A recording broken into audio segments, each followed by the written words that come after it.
আসসালামু আলাইকুম প্রিয় দর্শক, এই রমজান মাসে আমরা একটু দেখব যে কি কি কারণে রোজা ভাঙার নির্দেশ আছে। অর্থাৎ আল্লাহ রাব্বুল আলামিন সব কিছু সহজ করে দিয়েছেন তার বান্দাদের জন্য।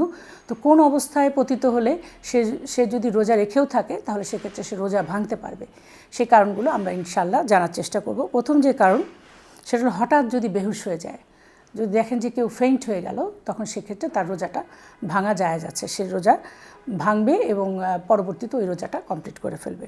কেউ হঠাৎ রোগাক্রান্ত হয়ে গেলে, হঠাৎ কোনো অসুস্থতা তার দেখা গেল, সেক্ষেত্রে সে রোজা ভাঙতে পারবে, অনুমতি আছে এবং পরবর্তীতে এই রোজাটা কমপ্লিট করে ফেলবে। তারপরে দেখা গেলো তীব্র ক্ষুধা বা তৃষ্ণা পেলে, মানে এত বেশি দেখা গেল ক্ষুধা পেলো বা তৃষ্ণা পেলো, ডিহাইড্রেশন হয়ে যাচ্ছে বা একদম বেহুশের মতন হয়ে যাচ্ছে প্রায়, এই ক্ষেত্রে রোজা ভাঙা জায়েজ আছে, সে পরবর্তীতে এই রোজাটা করে নেবে। কোনো গর্ভবতী মহিলার এমন দুর্ঘটনা হলো যে তার নিজের বা পেটের সন্তানের ক্ষতি হতে পারে, এমন কিছু যদি হয় যে সে রোজা রেখেছে প্রেগনেন্ট, কিন্তু এমন কিছু হচ্ছে যে তার বাচ্চার ক্ষতি হতে পারে, এমন কোনো ঘটনা যদি ঘটে, তাহলে সেক্ষেত্রে সেই গর্ভবতী মা রোজা ভেঙে ফেলতে পারবে, পরবর্তীতে সেই রোজা রাখার অনুমতি আছে। কাউকে সাপে বা বিষাক্ত কিছু কামড় দিলে সেক্ষেত্রে তার চিকিৎসা করার জন্য সেই রোজা ভাঙাটা তার জন্য জায়েজ, সে রোজা ভাঙতে পারবে, পরবর্তীতে ওই রোজাটা কমপ্লিট করে ফেলবে।